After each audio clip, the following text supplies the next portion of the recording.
penuntut ilmu yang mana mendalami ilmu-ilmu umum wa takhassusatiha, dan juga beserta jurusan-jurusannya. Wa ilal murabbina wal murabbiyat, dihadiahkan kepada pendidik dan pendidik, entah itu laki-laki ataupun perempuan, al-harisina ala darsit tarbiyah, yang semangat menanamkan pendidikan at-tarbiyah islamiyah, pendidikan Islam fi nufusil ajyal, kepada setiap generasi muda. Dan juga kepada wa ilal abai wal ummahati al mudrikina ma'la qaulin nabi sallallahu alaihi wasallam, kepada orang tua, bapak-bapak, ibu-ibu yang memahami makna daripada sabda Kanjeng Nabi Muhammad sallallahu alaihi wasallam yang berbunyi kullu mauludin yuladu 'alal fitrah. Setiap anak yang dilahirkan itu dilahirkan dalam keadaan suci, dalam keadaan bersih, dalam keadaan fitrah. Maka fa'abawahu yuhawwidanihi aw yunassiranihi aw yumajjisanihi, maka tergantung dari orang tuanya yang menjadikan anak tersebut itu menjadi Nasrani, menjadi Yahudi atau Nasrani atau Majusi. Tergantung daripada orang tua. Orang tua itu ingin menjadikan anak tersebut itu menjadi apa? Apakah ingin menjadi Yahudi, KTP-nya Islam, akan tetapi tingkahnya seperti orang Nasrani. Wal'iyadu billah. Napa malih sakniki musim ini karnavalan nggih. Ngapunten. Nggih. Karnavalan niku napa sing viral niku? Joget-joget di dalan. Nggih. Joget-joget di dalan. Lah ini joget-joget itu ibadahnya orang Yahudi, sambil joget-joget sambil nyanyi. Nggih. Akan tetapi kita tidak sadar akan hal tersebut. Fa'abawahu bisa diambil dari kalimat abaw, bisa diambil dari kalimat bi'ah yang artinya lingkungan. Lingkungan dari sekitar kita yang bisa merubah atau menjadikan anak tersebut sesuai dengan lingkungan di sekitar kita. Lingkungannya seneng berot, maka anaknya jadi berot. Lingkungannya seneng kalap-kalapan, anaknya jadi kalap-kalapan. Hobi ini mangan beli panganan sing enak sik kata lagi hobi mangan beli. Na'udzubillah min dzalik. Mudah-mudahan anak-anak kita semua diselamatkan oleh Allah Subhanahu wa taala. Amin ya rabbal alamin. Ada suatu cerita dulu ketika kami masih di pondok, Abu Kiai Haji Nur Hasanuddin itu pernah cerita ketika musim karnavalan seperti ini. Niku disanjangi kali Habib Alwi.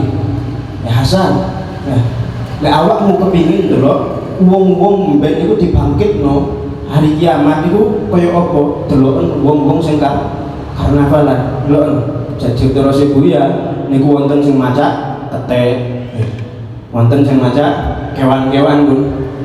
Maka terus Habib Alwi niku apa? Mben hari kiamat itu bakal dibangkitno ya seperti itu. Na'udzubillahi min dzalik. Nas'alullaha ma'as-salamah. Mudah-mudahan kita diberikan keselamatan oleh Allah Subhanahu wa taala. Amin ya rabbal alamin. Wal qa'id sallallahu alaihi wasallam, kemudian Kanjeng Nabi Muhammad sallallahu alaihi wasallam bersabda, "Ma nahada walidun waladan min nahadin afdala min adabin hasan."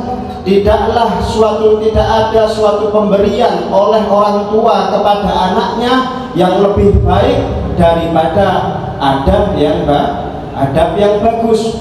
Maka di sini dikatakan di kitab Tanqihul Qaul Al-Hadits, karangan Syekh Nawawi Al-Bantan. Maka di sini dikatakan an Abi Dzar radhiyallahu taala anhu, dari sahabat Abi Dzar, qala, beliau mengatakan, kuntu jalisan indan Nabi sallallahu alaihi wasallam, ketika saya duduk bersama Kanjeng Nabi Muhammad sallallahu alaihi wasallam, wa idza bil Hasan wal Husain radhiyallahu anhuma raqiba ala katifi jaddihima Rasulullah sallallahu alaihi wasallam wa huwa yuhaddithuna.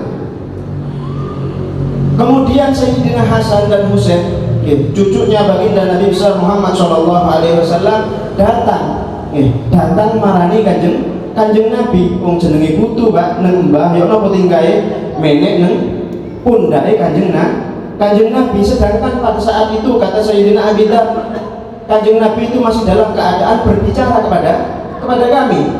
Kemudian falamma faragha min hadithihi, ketika Kanjeng Nabi Muhammad sallallahu alaihi wasallam selesai dari pembicaraannya, qala lahuma, kemudian Kanjeng Nabi mengatakan kepada cucunya Sayyidina Hasan dan Sayyidina Husain, inzila ya auladi. Niku basa Arab. Inzila ya auladi, basa Indonesia ini napa? Turunlah wahai anakku. Nggih, basa Jawa ini napa? Mudhun le. Basa Medun ini napa? Oh, mak benyak nih. Toron cong, mek Kanjeng Nabi niku halus nggih. Boten toron cong, boten nggih. Kanjeng Nabi niku halus, pun disamiaken nggih.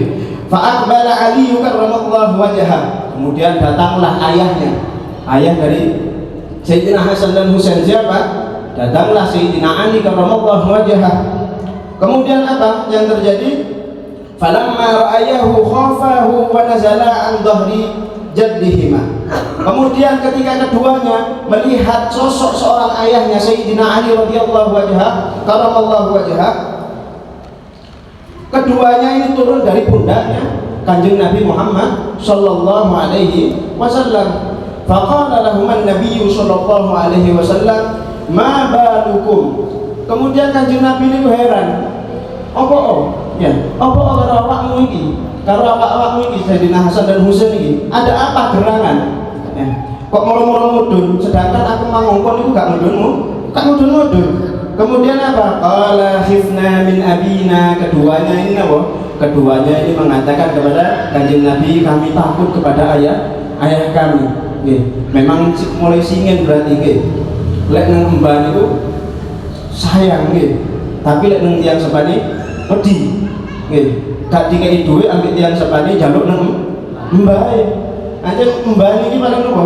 Paling sayang nang putu, senengane hobine mbah niki napa? Direwu ambek putu mulai zaman singin berarti. Kemudian apa? Fa aqbala Ali radhiyallahu anhu alaihi ma wa darabahuma.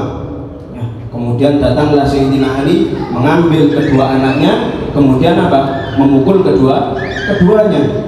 Wa qala, kemudian Sayyidina Ali, al-adab khairul lakuma. Adab ini lebih baik untuk kalian. Dididik. Fa qala Nabi sallallahu alaihi wasallam, terus kemudian Kanjeng Nabi Muhammad sallallahu alaihi wasallam bersabda, ya Ali, la tanharil Hasan wal Husain. Dibelo ambek Kanjeng Nabi sebagai kakek, jenenge kakek nang putu yo napa sayang. Wahai Ali, janganlah engkau menghardik keduanya. Janganlah engkau menghardik Hasan dan Husain. Kemudian apa? Fa innahuma raihanataya wa rahatu qalbi wa sariratu kabidi. Karena keduanya itu adalah kesayanganku.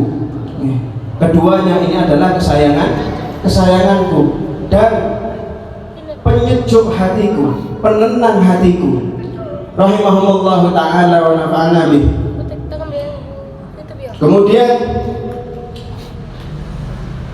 faqala Ali karramallahu wajhah, jenenge mantu kan diomongi kali moro tuwa, moro sepahe. Napa maneh moro sepahe niku napa? Kanjeng Nabi. Napa dawuhe sam'an wa ta'ah? Tak nggih Kanjeng Nabi. Siap. Wong moro sepah sing nggih panazala Jibril. Kemudian ketika itu turunlah malaikat Jibril. Wa qala ya Muhammad, malaikat Jibril mengatakan, wahai Nabi Muhammad, al-haqqu yaqul, Allah Subhanahu wa ta'ala niki sanjang damel Sayyidina Muhammad. Janjane napa utruk aliyan yu'addibuhuma, biarkan Ali itu mendidik kedua anaknya. Asbi'u auladakum, kenyangkanlah anak-anak kalian. Kita dianjurkan untuk menafkahi anak-anak kita dengan tentunya dengan rezeki yang halal, bukan dari rezeki yang haram, judi online, slot, menawi jenengan mireng niku wonten tiyang sepah yang menjual anaknya yang berusia 11 tahun seharga 15 juta. Karena apa? Karena dapat judi online itu. Nas'alullah ma'assalamah. Mudah-mudahan kita diselamatkan oleh Allah Subhanahu wa taala. Wa ahsinu asma'ahum. Berilah nama-nama yang indah bagi anak-anak kita. Kula niku nanti gak ada rencang. Namine niku ribut. Namine niku ribut nggih ngapunten. Nggih, pendino di pondok iku gelut to ae. Sesuai nama, maka dari itu ketika Kanjeng Nabi Muhammad SAW bertemu dengan seseorang yang namanya kurang baik, itu Kanjeng Nabi apa? Kanjeng Nabi mengganti nama orang tersebut. Wa thayyibu abdanahum, dan baguskanlah badan-badan anak-anak kalian. Maka apa yang terjadi? Turzaku syafa'atuhum, niscaya kalian akan mendapatkan karunia yang berupa syafaat dari anak-anak kalian. Syafaat di anak niku damel yang sepah, salah satunya adalah seperti halnya yang disabdakan oleh Kanjeng Nabi, awwaladun sholihun yad'u lah, berupa anak soleh yang senantiasa mendoakan kedua orang tuanya, entah keduanya itu masih hidup, lebih-lebih sudah dalam keadaan tiada.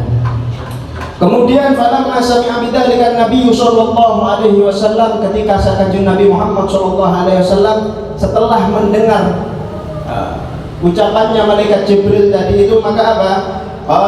Qala Kanjeng Nabi Muhammad sallallahu alaihi wasallam bersabda, ya ma'syaral muslimin, wahai orang-orang yang muslim, man razaqallahu ta'ala biwaladin fa alaihi bi ta'dibihi wa ta'limihi. Barang siapa yang dikaruniai anak oleh Allah Subhanahu wa taala, maka hendaknya bagi kalian untuk mendidik dan mengajarinya.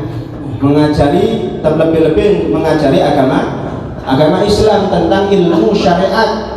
Menawi yang sepani merasa boten mampu untuk mengajarkan anaknya itu mengajarkan ilmu-ilmu syariat, maka hendaknya bagi kita untuk mengirim anak kita ke pondok, diajak dan majelis-majelis seperti ini, sampun di fasilitasi damel tumbas banteng. Wah niki sing klitu sakniki.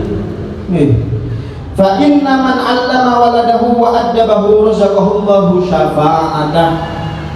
Maka sesungguhnya barang siapa, setiap orang tua yang telah mendidik dan mengajar anaknya, maka niscaya dia akan dikaruniai syafaatnya anak terhadap orang tuanya.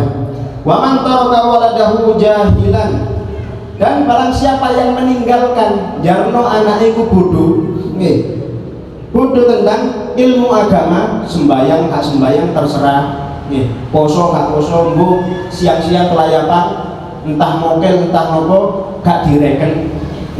Karena kullu dzambin amilahu alaihi, dikatakan bahwasanya setiap dosa yang dilaksanakan oleh anaknya itu mengalir kepada orang tuanya.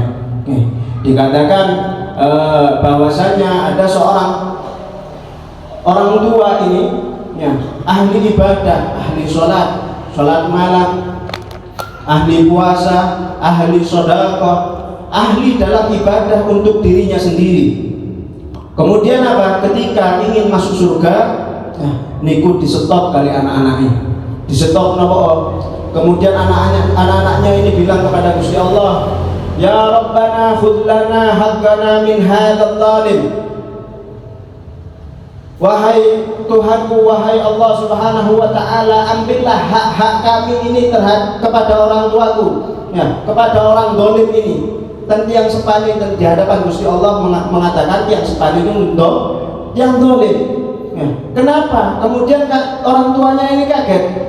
Kaget kenapa? Ya Allah, aku telah memberikan semua, aku telah memberikan nafkah, aku telah memberikan uang, aku telah memberikan pakaian yang layak, aku telah memberikan sepeda, memberikan fasilitas semua dalam kehidupannya. Ya, akan tetapi si anaknya menjawab apa? Dia tidak pernah mengajariku dalam agama, tidak pernah mendidikku dalam kegiatan kewajibanku sebagai orang muslim. Maka diambillah orang tersebut menuju ke neraka. Nas'alullah ma'assalamah. Dan yang terakhir menawi niki wonten amalan. Nggih, amalan dugi Syekh Muhammad bin Ismail Al-Yamani Mekah. Nggih. Niku menawi wonten tiang sepah niki khususnya wonten sing nggada nopo yugo sing radi metel nggih, sing radi metel. Nah niku cara ngobatine ya nopo? Nah niku tirose Syekh Muhammad niki amalannya itu dilaksanakan pada malam Jumat nggih. Nopo amalan niku? Membaca surat Al-Kahfi sebanyak berapa? 1000 kali betul.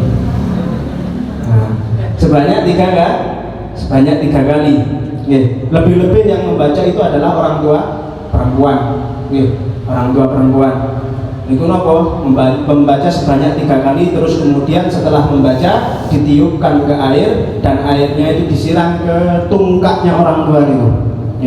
Air ini disiramkan ke tungkak orang tua, lah bekas siraman tungkak niki napa empun dibuang, nggih, dikengken minum ten yugane. Insyaallah sing asale dikengken kados dilarang kados dikengken, insyaallah mantu niku manut, nggih. Niki sanes tirose kula, tirose Syekh Muhammad bin Ismail, nggih. Mudah-mudahan bermanfaat. Diberikan kemudahan oleh Allah Subhanahu wa taala untuk mengamalkan, menjalankan apa yang telah kita pelajari dan apa yang akan kita pelajari, tidak lain dan tidak bukan hanya mengharapkan keridhaan Allah Subhanahu wa taala. Amin amin ya rabbal alamin. Hadza ma aqulu lakum wallahul musta'an alaihi tuklan. Wassalamu alaikum warahmatullahi taala wabarakatuh.